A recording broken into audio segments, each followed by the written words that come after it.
नमस्कार दोस्तों, आप सभी का स्वागत है आपके अपने YouTube channel Ramanujan classes mathematics के अंदर। आज का वीडियो हमारा 1000 solve problem of linear algebra series का 15th लेक्चर है, जिसमें कि हम अगेन आज 5 प्रॉब्लम सॉल्व करेंगे। और ये प्रॉब्लम हमने आपके CSR नेट जून 2019 के एग्ज़ाम से ली हैं। तो आई होप ये वीडियो आपको हेल्प करेगी आपकी एग्ज़ाम प्रिपरेशन में। तो वीडियो स्टार्ट करने से please subscribe to my channel और जो press the bell icon button, जिससे कि आपको आने वाले वीडियोस की नोटिफिकेशन मिलती रहे। And please share this video and my channel to all your friends, जिससे कि उन्हें भी इस चीज़ का, इस सीरीज़ का फ़ायदा मिल सके। तो चलिए स्टार्ट करते हैं आज का वीडियो। तो आज की वीडियो की फर्स्ट प्रॉब्लम, जो कि आपकी सीरीज की 71 प्रॉब्लम है। प्रॉब्लम के आपके पास let V be the vector space of all real valued continuous functions on the close interval 0 to 1 and W be the subspace of V spanned by sin x, cos x and tan x, then the dimensions of W over R is। तो ये एक आसान सा question है, क्योंकि exam में आया है तो हम इसको यहाँ पे कर देते हैं। क्वेश्चन के आपके पास W सबस्पेस है, span by W is equals to span of sin x, cos x and tan x। और मुझे इसकी डायमेंशन बतानी है। What is dimensions of W, then dimensions of W, then dimensions of W।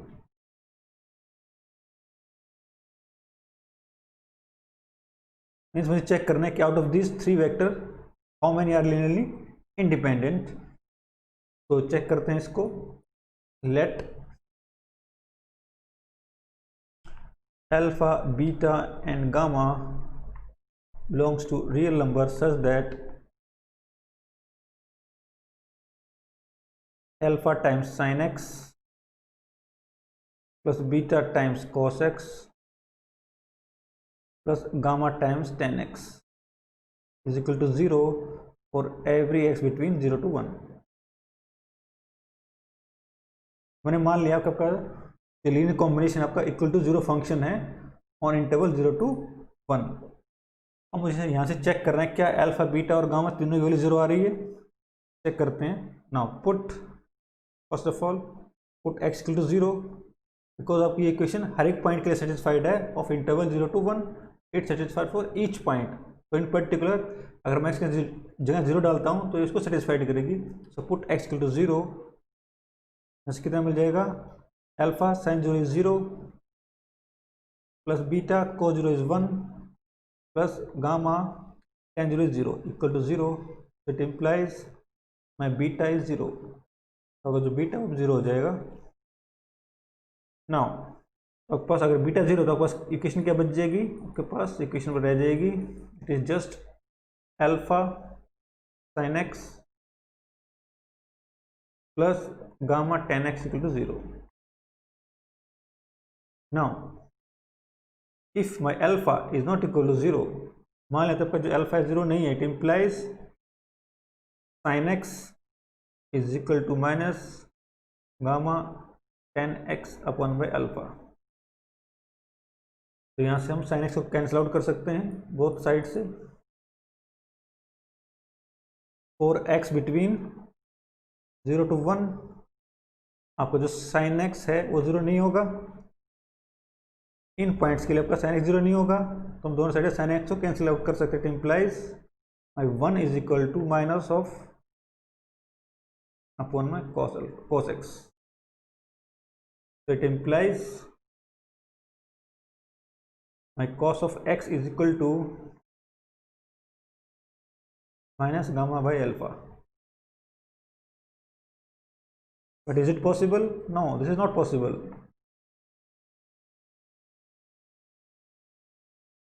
Why? Because this is a function of x, so it is a variable quantity. It is varying. It is variable quantity. it will change with x. It will change with x, but this is a fixed quantity. This quantity is fixed, so they are not equal for each point of x. So it implies, जो मैंने assume किया था, my alpha must be 0. It implies alpha must be 0. आपका alpha भी 0 हो गया, आपका beta भी 0 हो गया. It implies alpha equals to beta equal to 0. What about gamma? अगर आपको अल्फा बीटा दोनों 0 हो जाएंगे, आपकी क्वेश्चन क्या बन जाएगी? It is just gamma times tan x equal to 0. So it implies just gamma times tan x is equal to 0 for every x between 0 to 1. So put x between 0 to 1 open interval, then tan of x is not equal to 0. It implies gamma must be 0. अब यहाँ से तीनों आपके जो scalars हैं वो 0 आ गए. It means alpha equal to beta equal to gamma equal to 0. Alpha equal to beta equal to gamma equal to 0. Means आपके जो तीनों वेक्टर क्या है, लीनियरली इंडिपेंडेंट है. अगर इंडिपेंडेंट है तो जो W है, span of sin x cos x tan x, उसका डायमेंशन कितना हो जाएगा? 3. तो dimensions of W is actually 3. तो एक इजी सा क्वेश्चन था आपके पास ये नेट का, तो इसको हमने यहाँ पे किया. चलिए नेक्स्ट क्वेश्चन करते हैं. Question number 72. क्वेश्चन क्या है? विच of the following matrices is not diagonalisable over R? कौन कौन से मैट्रिक्स आपके यहाँ पे डायगोनलाइजेबल नहीं है? ओके, तो फर्स्ट मैट्रिक्स देखते हैं. Matrix first which is 2 0 1 0 3 0 0 0 2. This matrix is upper triangular. So it implies आपकी जो आइगन वैल्यूज आएंगी ए की, so it implies lambda equals to 2 3 are the eigenvalues of A. Okay, अब यहाँ पे देख सकते हैं आपका जो 2 है वो 2 टाइम्स रिपीट हो रहा है. It means algebraic multiplicity of lambda equals to 2 is 2. तो am of lambda equal to 2 की वैल्यू कितनी आपके पास? 2 है. अब हम इसकी ज्योमेट्रिक मल्टीप्लिसिटी निकालते हैं लैम्डा इक्वल टू 2 की. उसके लिए मुझे क्या निकालना होगा? a माइनस 2i मैट्रिक्स निकालता हूँ. तो क्या बन जाएगा आपके पास? It will be 0 0 1 0 1 0 0 0 0. It implies rank of a minus 2i matrix is equal to 2, because आपकी दोनों रो क्या हैं आपके पास? इंडिपेंडेंट हैं. It implies nullity of a minus 2i matrices is just 3 minus 2 which is 1. It means geometric multiplicity of lambda equals to 2 is 1. तो आपका जो lambda है इक्वल टू 2 है आइगन वैल्यू, उसकी जीएम आपके पास कितनी है? 1 है. बट उसकी अलजेब्रिक मल्टीप्लिसिटी कितनी है आपके पास? 2 है. It implies A is not diagonalisable. It implies A is not diagonalisable. A is not diagonalisable.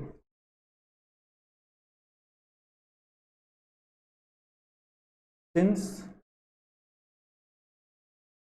am of lambda equals to 2 is not equals to gm of lambda equals to 2.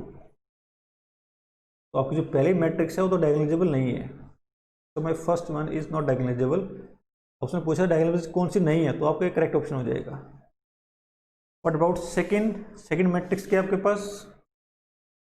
अभी इसका determinant कितना? 0 है. It implies lambda equal to 0 is one eigenvalue of this matrix.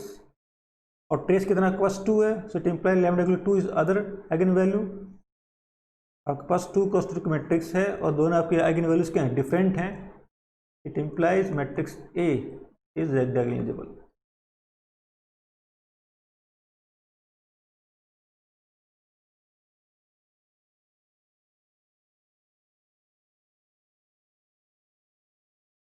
आपकी matrix यहाँ पे ए आपका ये मान रहे हैं, मैट्रिक्स ए इज डायगोनलाइजेबल, तो this is wrong option.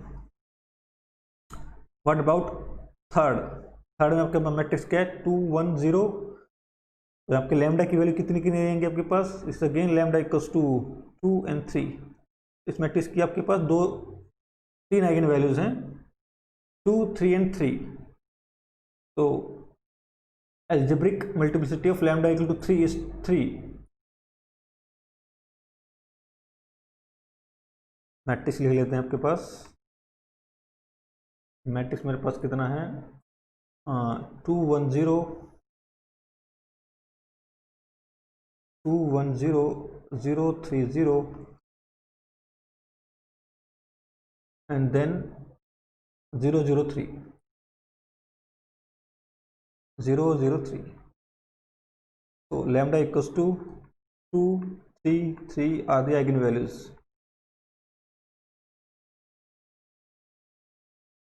of A। Now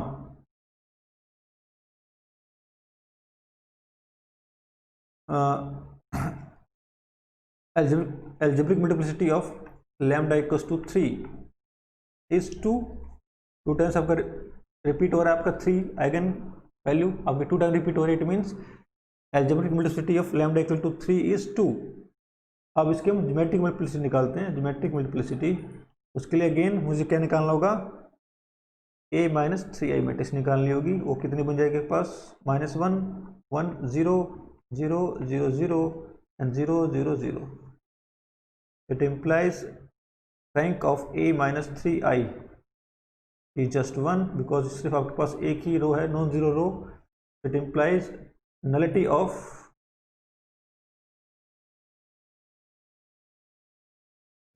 of a minus 3i is equal to 3 minus 1 which is 2। It implies my GM of lambda equals to 3 is 2। So geometric multiplicity of lambda equals to 3 is 2, and also algebraic multiplicity of lambda equal to 3 is also 2। So it implies AM of lambda equals to 3 is equal to GM of lambda equals to 3। और obviously 2 के लिए तो आपकी M और GM same है क्योंकि दोनों dimension आपकी 1 है। Also M of lambda equals to 2 equals to GM of lambda equals to 2। It implies my matrix is diagonalizable in option third। It implies this matrix is diagonalizable, this is diagonalizable matrix।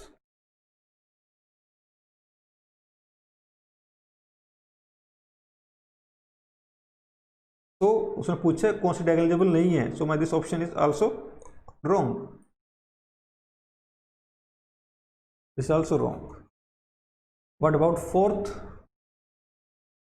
Again अगर मैं यहाँ पे देखता हूँ उसकी characteristic polynomial, वो कितना बनेगा, एक्स स्क्वायर माइनस ट्रेस कितना आपके पास 5x plus determinant of A which is it will B 4 minus of -2 which is 6। This is 6। It will be x minus 2 and x minus 3। तो उसका पूरा lambda equals to 2 and lambda equals to 3 are 2 eigen values, और आपके पास 2 cross 2 की matrix है और दोनों आपकी आइगन वैल्यूज डिस्टिंक्ट हैं। It mean this matrix is diagonalisable, this is diagonalisable.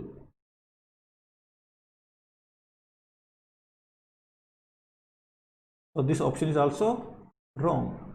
तो इसका सिर्फ एक ही करेक्ट ऑप्शन है, matrix option 1, and this matrix in option 1 is not diagonalisable over R। तो इसी का क्वेश्चन था आपके पास, ये हम इसमें यहाँ पे कंसेप्ट लगाए, matrix is diagonalisable if and only if algebraic multiplicity of eigen value is equal to geometric multiplicity of eigen value for each eigen value। सिर्फ और सिर्फ तभी आपकी जो मैट्रिक्स वो क्या होती है, डायगोनलाइजेबल होती है, अदरवाइज वो डायगोनलाइजेबल नहीं होती है। यहाँ पे ये कंसेप्ट हमने यूज़ किया है। चलिए नेक्स्ट क्वेश्चन करते हैं, क्वेश्चन नंबर 73 इस सीरीज का। अगेन आपका नेट जून 2009 का प्रॉब्लम है आपके पास। ये प्रॉब्लम क्या आपके पास, ये प्रॉब्लम आपका इनर प्रोडक्ट स्पेस से है। तो आपके पास कोई इनर प्रोडक्ट स्पेस है, आप उन्हें डिफाइन करके आर की पावर एन के ऊपर, और एक लीनियर मैप डिफाइन किया उन्होंने using inner product. Then which of the following statement is true, आपसे पूछा गया इस लीनियर मैप के बारे में। पहला स्टेटमेंट आपके पास है determinant of T W is 1। तो चेक करते हैं इसको।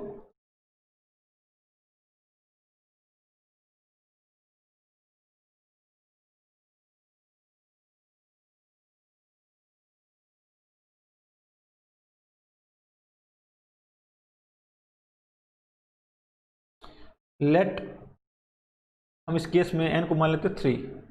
Light my n is 3 and my, तो जो मैप होगा, जो मैं बेसिस ले रहा हूँ सपोज स्टैंडर्ड बेसिस,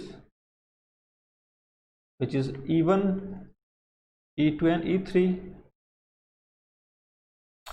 और W1 को वेक्टर को मान रहा हूँ मैं, सपोज E1 वेक्टर मान रहा हूँ, and W1 is E1 vector. Now definition है आपके पास, माई T of E1 is linear map from R की पावर 3 to R की power 3 such that T of E1 V is equal to V minus 2 times V और E1 का inner product upon में E1 का inner product and this E1। तो ये आपके पास by definition आपकी T की वैल्यू आ गई। Now but this is my norm of E1 which is 1। तो आपके पास जो डेफिनेशन है वो कितनी आ जाएगी, V minus 2 times V into my E1 into में E1। ये आपके पास डेफिनेशन आ जाएगी इस एग्जाम्पल में डेफिनेशन। अभी मुझे इसकी मैट्रिक्स चाहिए। मैट्रिक्स निकालने के लिए मैं पहले इसकी आउटपुट निकालूंगा बेसिस के ऊपर। सो माई T ऑफ E1 की वैल्यू कितनी आएगी, E1 माइनस 2 टाइम्स E1 और this is E1। This is E1 minus, this is just norm of E1 which is 1, so minus 2 times E1 which is minus E1. Okay, then T of E1 E2 की value कितनी आ गई आपके पास, it will be E2 minus 2 times and product of E2 with E1 and then E1, but this is 0 because E1 it was perpendicular, they are orthogonal, so it implies this inner product is 0. So this is just E2. Okay, what about T of E1 E3? This is same as E3 minus 2 times inner product of E3 with E1 into my E1, which is again, this is again 0 because E1 and E3 are perpendicular, so it implies this is just E3. अब हम इसकी matrix निकालते हैं। then matrix of T of E1, matrix of this map with respect to basis B कितना आएगा। Now इसके coordinate क्या बनेंगे, -1 0 0, और सेकंड कॉलम क्या बनेगा 0 1 0 एंड थर्ड कॉलम इज 0 0 1। अब इस मैट्रिक्स का डिटरमिनेंट कितना होगा, determinant of this matrix is equal to -1 into 1 which is -1। तो determinant of this map is -1। तो आपका जो पहला ऑप्शन था वो तो रॉन्ग हो जाएगा। वो क्या बोल रहा है, determinant of this is 1, this is wrong, this is wrong. Okay, अब हम बाकी ऑप्शन को चेक करते हैं। पहले हम टी स्क्वायर की वैल्यू निकालते हैं, टी स्क्वायर डब्ल्यू।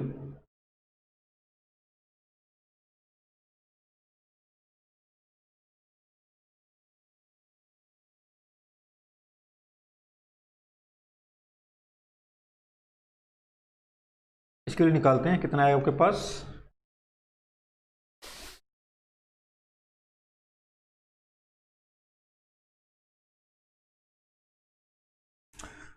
तो this is just T W V T W value put कर देते हैं आपके पास, वैल्यू क्या आपके पास, this is V minus two V और डब्ल्यू का इनर प्रोडक्ट अपॉन में W W inner product upon में डब्ल्यू इंटू डब्ल्यू। तो आपकी डेफिनेशन है, this is just T of V by definition, this value is just T of V by definition. Now because T आपका कैसा map है, linear map है, तो इसको सिंप्लीफाई करते क्या आ जाएगा, T W of V minus this is just a scalar quantity, तो आपका बार आ जाएगा ये, this is 2 in product of v with w upon में in product of w and w into में t of w। Okay, but t of w value कितनी आएगी, what is t of w, what is this value, निकालते हैं t of w by definition this is just w minus 2 w upon में w into w will cancel out, it implies just w minus t of w which is minus w, so t of w is just minus w, तो यहाँ put कर देते हैं, आपके पास कितना आ जाएगा, t square v equals to just t square w v is equal to it is TWV minus 2 times VW upon में WW का inner product and this value is minus W, just TWV plus का 2 VW upon में WW into W, तो ये आपके पास आ गया T square की वैल्यू। बट व्हाट इज दिस, इसकी वैल्यू कितनी आएगी आपके पास, this value is by definition T W V is v minus 2 times V W का इनर प्रोडक्ट अपॉन में डब्ल्यू का inner product with w and w, इसको इधर ले जाएंगे, so it imply just it imply this T W V plus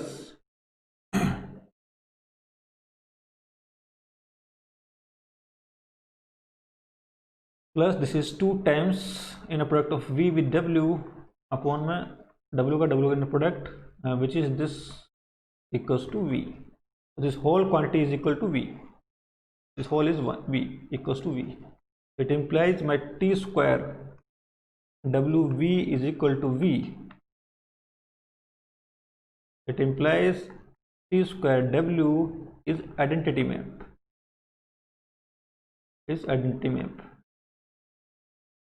If this is identity map, so it implies t square w tw square is identity map, it implies tw is inverse of tw, it implies tw inverse is equal to tw. So my option I think C है, yes, my option third is correct. What about option 4, T of TW is 2 times TW, तो check करते हैं, T of TW value निकालते हैं,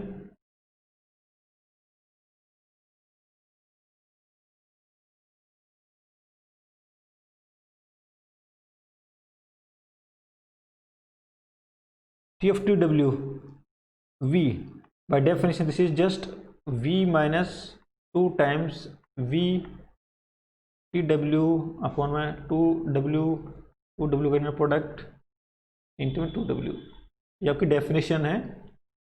ना इसको simplify करते हैं थोड़ा यूजिंग इनर प्रोडक्ट प्रॉपर्टी, तो आपके पास क्या बन जाएगा, यहाँ से ये V माइनस ये आपका 2 बार आ जाएगा स्केलर, और यहाँ से भी आपका ये 2 बार आ जाएगा, यहाँ से आपका 2 बार आ जाएगा, इट विल बी 2 इंटू में 2 in product of v with w upon it will 4 w with w into में 2 times w, it will be cancel out, so it imply this is just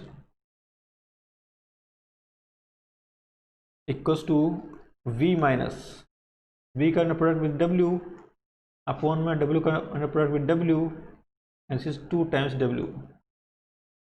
This is just TWV by definition. So it implies my TWV is equal to TVW. It implies my TTW is same as TW. So my option D is wrong. This is incorrect. Finally आपका second option बच गया, इसको हम check करते हैं। आपको क्या check करना है यहाँ पे, inner product of TWV1 and TWV2 is same as inner product of V1 and V2। देखिए चेक करते हैं।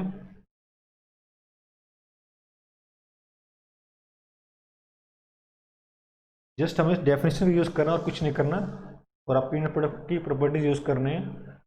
स्ट्रेट फॉरवर्ड आपका क्वेश्चन है ये।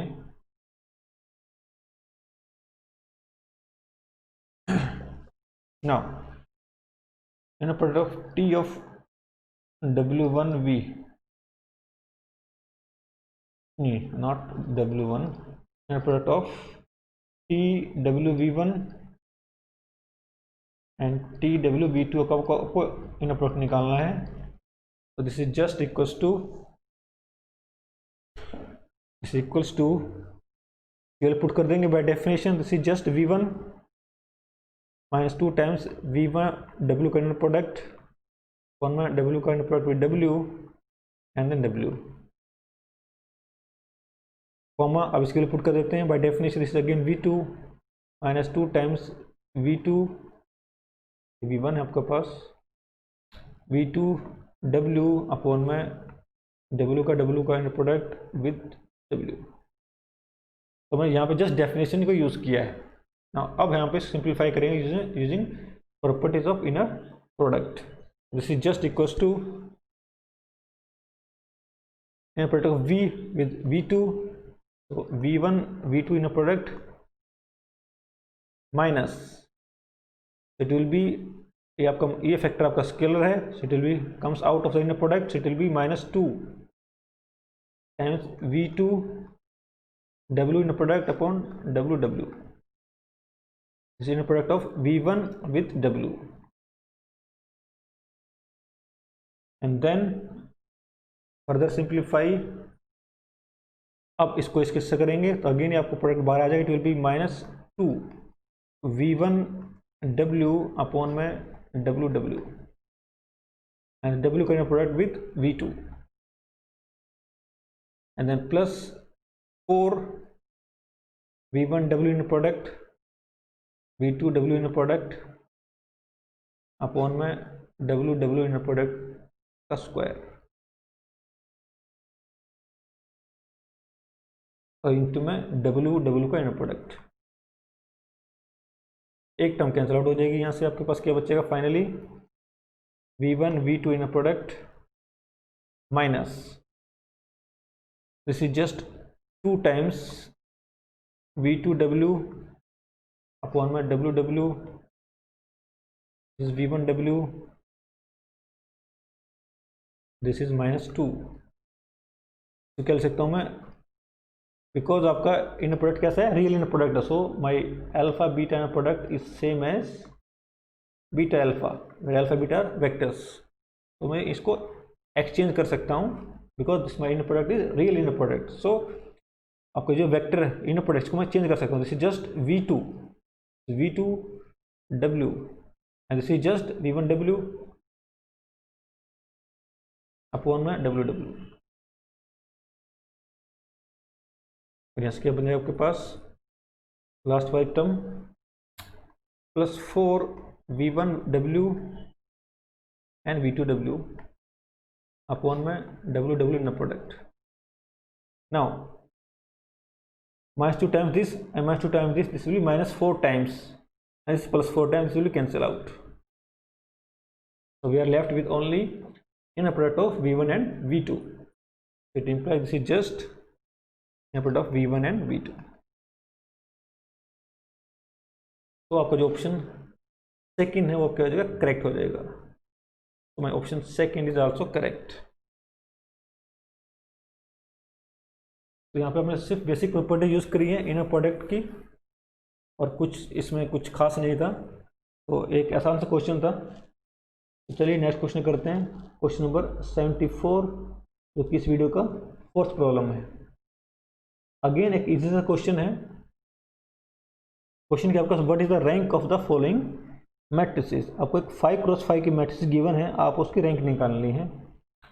नाउ एक मेथड तो ये है कि आप इस पर एलिमेंट्री रो ऑपरेशन लगा लीजिए, उससे आपकी रैंक आ जाएगी। ठीक है। अब दूसरा मेथड क्या है, हम दूसरे मेथड से करेंगे। एलिमेंट्री रो ऑपरेशन आप हमेशा इसको कर सकते हैं, कोई प्रॉब्लम नहीं है उसमें, वो एक इजी से मेथड है। बट हम कुछ दूसरे अप्रोच भी कर सकते हैं। वो क्या होगी देखिए, उससे आपको थोड़ा जल्दी हो जाएगा अगर आप थोड़ा लॉजिक समझ जाएंगे तो। रैंक का मतलब क्या है कि आपकी जो रो स्पेस है उसकी डायमेंशन कितनी है, और आपको पता है कि किसी मैट्रिक्स के अंदर रो स्पेस की डायमेंशन और कॉलम स्पेस की डायमेंशन सेम होती है। तो मैं बोल सकता हूँ कि my rank of matrix A is equal to dimension of column space. But dimension of column space क्या होता है कि आपके पास मैट्रिक्स में जितने भी कॉलम्स हैं उनमें से कितने कॉलम्स आपके लीनियरली इंडिपेंडेंट हैं, आपकी कॉलम स्पेस की डायमेंशन बन जाएगी, जो कि रैंक बनेगी। तो मेरे पास अभी यहाँ पे 5 कॉलम्स हैं, आई हैव 5 कॉलम्स। मुझे चेक करना है कि out of this 5 columns how many are linearly independent. Out of these 5 columns, how many are linearly independent। ये मुझे चेक करना है। ये नंबर जो भी आएगा वही आपका नंबर क्या होगा, रैंक होगा मैट्रिक्स ए का। नाउ अभी आपका जो फर्स्ट कॉलम है वो तो ऑब्वियसली नॉन जीरो कॉलम है, तो वो तो लीनियर इंडिपेंडेंट है ही। आपका जो सेकंड कॉलम है क्या वो लीनियर मल्टीपल है फर्स्ट कॉलम का, ऑब्वियसली नो। तो C1 C2 this set is linearly independent because C2 is not a scalar multiple of C1। Okay, तो आपकी जो C1 C2 आपकी जो पहले दो कॉलम्स हैं वो क्या लिनियरली इंडिपेंडेंट कॉलम्स हैं। ना what about C1 C2 and C3, क्या लिनियरली इंडिपेंडेंट हैं? आंसर इज यस, बिकॉज क्या आपका जो ये कॉलम है third column, is this column a scalar multiple of in the linear combination of first two. Is C3 equals to alpha times C1 plus beta times C2। कैसा है कि आपका जो C3 कॉलम है वो लीनियर स्पैन में हो C1 और C2 के? Answer is no. व्हाई? अब देखिए इस स्टेप को मैं करता हूं, फिर स्टेप को हम आगे स्किप करेंगे, आप इसको जरा समझना। C3 वैल्यू पुट करते हैं। C3 वैल्यू कितने आपके पास? C3 is 1 2 3 3 3। C3 is 1 2 1 2 3 3 and 3। This is my C3। so this is just alpha times C1। C1 कितना आपके पास? C1 is 1 1 1। this is 1 1 1। what about C2? और C2 कितना आपके पास? it is 1 2 2 2। 1 2 2 and 2 and 2। Now अगर ये इसके लिए कॉम्बिनेशन में है तो अगर कोऑर्डिनेट को कंपेयर करता हूं, it implies my L1 equals to alpha plus beta and 2 equals to alpha plus 2 beta. पहले दो कोऑर्डिनेट्स को कंपेयर किया मैंने, जस्ट 2 कोऑर्डिनेट्स। अगर मैं सिंप्लीफाई करता हूं, इट इंप्लाइज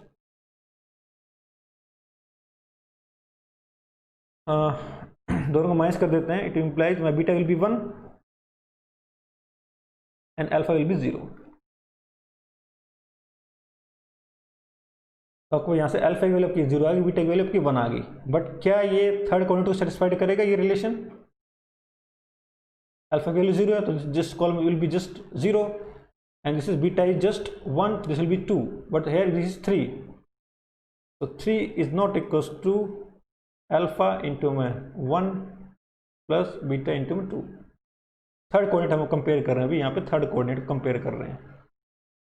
तो ये आपके जो अल्फा बीटा आपने जो निकाला है फर्स्ट दो कोऑर्डिनेट को यूज करके, वो थर्ड कोऑर्डिनेट को सेटिस्फाई नहीं कर रहा है। इट मीन्स आपका जो थर्ड कॉलम था is not in the linear span of C1 and C2।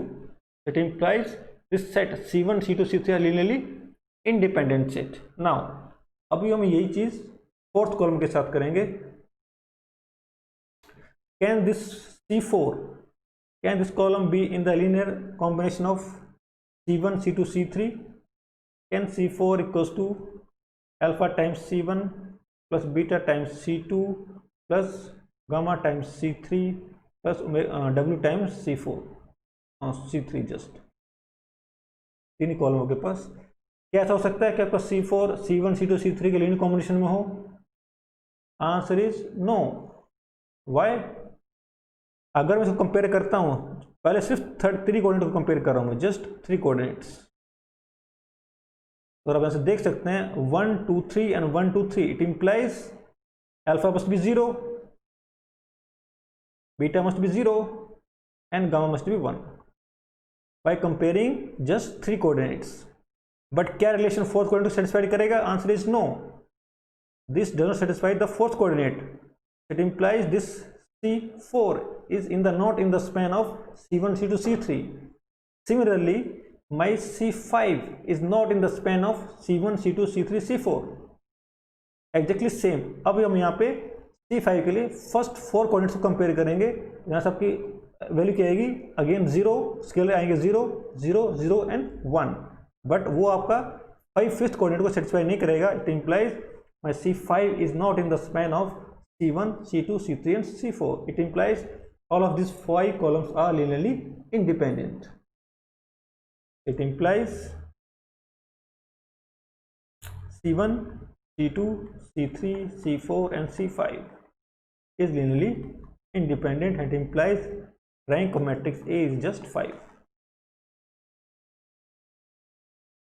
तो हमने इस प्रॉब्लम को एक अलग से अप्रोच से किया है। अप्रोच हमने क्या किया, यहाँ पे हमने कॉलम स्पेस की डायमेंशन निकाल ली है, और उन्हें आपके जो कॉलम्स हैं उस तरह से गिवन है। आपके यहाँ पे जो कॉलम स्पेस की डायमेंशन निकालते वक्त जो कैलकुलेशन होगी वो बहुत ही छोटी होगी, अगर आपको थोड़ा लॉजिक क्लियर हो। ठीक है, तो अगर आपको ये चीज़ समझ में नहीं है तो आप इसको दोबारा से देखिए, हम क्या एक्सप्लेन करने की कोशिश कर रहे हैं। अदरवाइज आपके पास रो ऑपरेशन का मेथड तो हमेशा ही है, आप उसको अप्लाई करके इसकी रैंक निकाल सकते हैं, जो कितनी आएगी? 5 आएगी। तो my option for this question is fourth, rank of this matrix is 5। चलिए नेक्स्ट क्वेश्चन करते हैं, क्वेश्चन नंबर 75, जो कि इस वीडियो का लास्ट क्वेश्चन है। क्वेश्चन क्या आपके पास? कंसीडर मैट्रिक्स ए, आपको कोई मैट्रिक्स गिवन है over the field Q of rational, which of the following matrix are of form P transpose AP for a stable two costive invertible matrices P over Q, here PT denotes the transpose of P। Okay, देखिए इससे पहले हम definition लिखते हैं। Let A and B are two n cross n matrices, then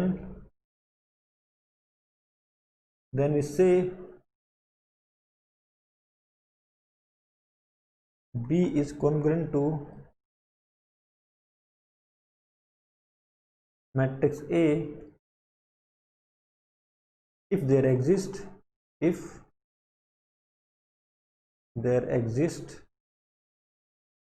an invertible matrices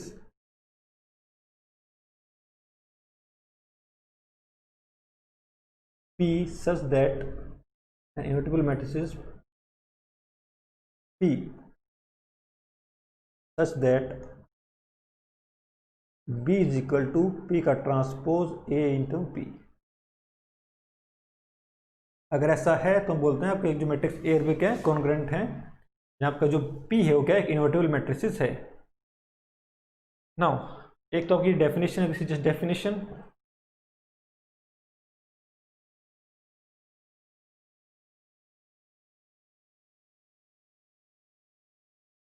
now अब आपका result है, result क्या है,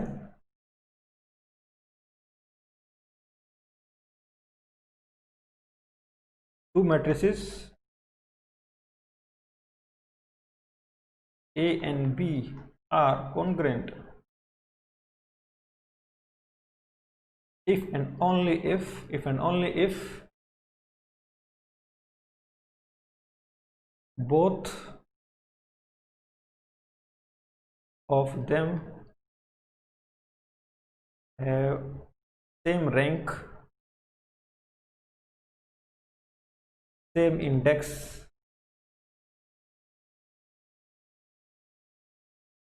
and same signature।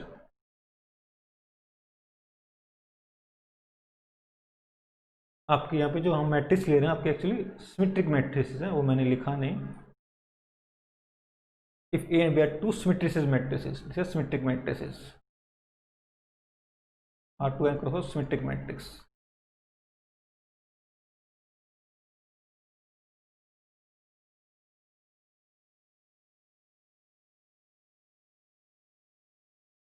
is again symmetric।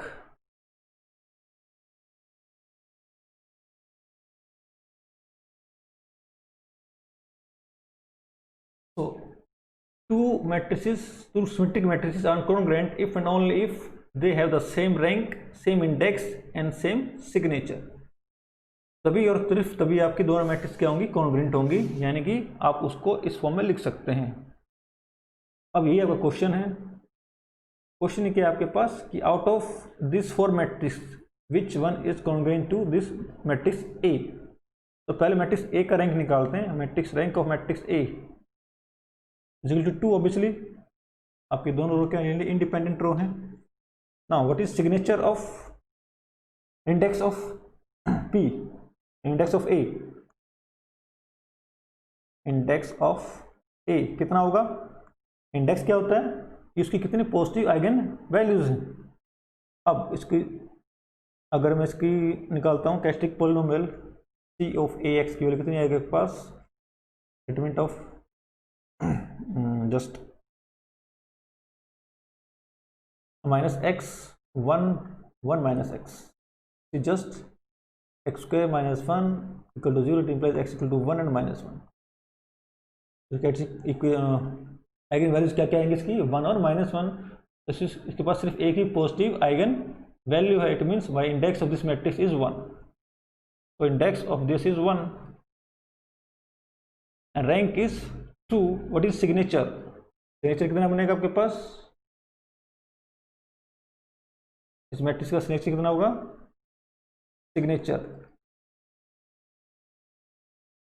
Signature of A is 2p minus r, where p stand for number of positive eigen values and r stand for rank. So this is 2 which is 1 minus 2 which is 0. So signature of this matrix is 0, index is 1 and rank is 2. Now हम option पे चलते हैं, पहला option check करते हैं। Obviously rank of this is, so this is matrix say A1, rank of this A1 matrix is 2। अब क्योंकि आपकी मैट्रिक्स कैसी है, डायगोनल मैट्रिक्स है, तो आप डायरेक्टली यहाँ से देख सकते हैं एक्स की आइगन वैल्यू क्या होंगी 2 और -2, उसमें सिर्फ एक ही आइगन वैल्यू क्या है, पॉजिटिव है। इट मीन्स आपका जो इंडेक्स है वो कितना हो जाएगा, आपके पास 1 हो जाएगा। तो इंडेक्स ऑफ A1 इज 1। बताओ सिग्नेचर, सिग्नेचर कितना बन जाएगा आपके पास, 2p minus R which is 2, p आपके पास 1 है माइनस आर, रैंक कितनी आपके पास 2 है विच इज अगेन 0। तो आपकी तीनों की तीनों वैल्यूज आपकी जो मैट्रिक्स A1 है इसकी मैच कर रही है with matrix A। So this is just congruent to matrix A। Similarly आप चेक कर सकते हैं सेकंड ऑप्शन को। अब सेकंड ऑप्शन आपके जो रैंक है वो तो आपको 2 है, rank of A2 is 2। But यहाँ पे इसकी कितनी पॉजिटिव आइगन वैल्यूज हैं? 2 पॉजिटिव आइगन वैल्यूज हैं। So my index is 2, index is 2। But आपका मैट्रिक्स ए का इंडेक्स कितना था आपके पास? 1 था। So this matrix can not be congruent to given matrix A. Similarly आप चेक कर सकते हैं, आपका जो ऑप्शन थर्ड है वो करेक्ट होगा एंड ऑप्शन 4 इज रॉन्ग। तो इस क्वेश्चन के अंदर आपका ऑप्शन फर्स्ट और 3 क्या होंगे? करेक्ट होंगे, while option second and 4 are wrong. तो यहाँ हमने सिर्फ एक ही रिजल्ट यूज किया है कि आपके पास दो सिमेट्रिक मैट्रिक्स हैं, they are congruent if and only if they have the same rank, same index and same signature. तो हमने हर एक मैट्रिक्स का सिग्नेचर, रैंक और इंडेक्स निकाल लिया और उसको ए मैट्रिक्स के रैंक, सिग्नेचर और इंडेक्स में मैच कर लिया। यहाँ पे आपका ऑप्शन मैट्रिक्स में ए और सी यहाँ पे मैच कर रहे हैं और ऑप्शन आपके जो बी और डी है उसमें आपके वो मैच नहीं कर रहे हैं। यहाँ पे सिर्फ आपका ऑप्शन फर्स्ट और थर्ड है वो करेक्ट होगा, ऑप्शन आपका सेकंड और फोर्थ क्या हो जाएगा? रॉन्ग हो जाएगा। तो अगेन एक इजी प्रॉब्लम था आपके पास ये नेट जून 2019 का। तो आई होप आपको वीडियो पसंद आया होगा और ये वीडियो आपको हेल्प करेगा आपकी प्रिपरेशन में, एग्जाम प्रिपरेशन में। तो please do subscribe my channel and press the bell icon button, जिससे कि आपको नई वीडियोस का नोटिफिकेशन मिलता रहे। And please like this video and share my channel to your friends जो कि आपके एग्जाम्स की प्रिपरेशन कर रहे हैं। थैंक यू वेरी मच, मिलते हैं नेक्स्ट वीडियो में। Till then good bye, have a nice day.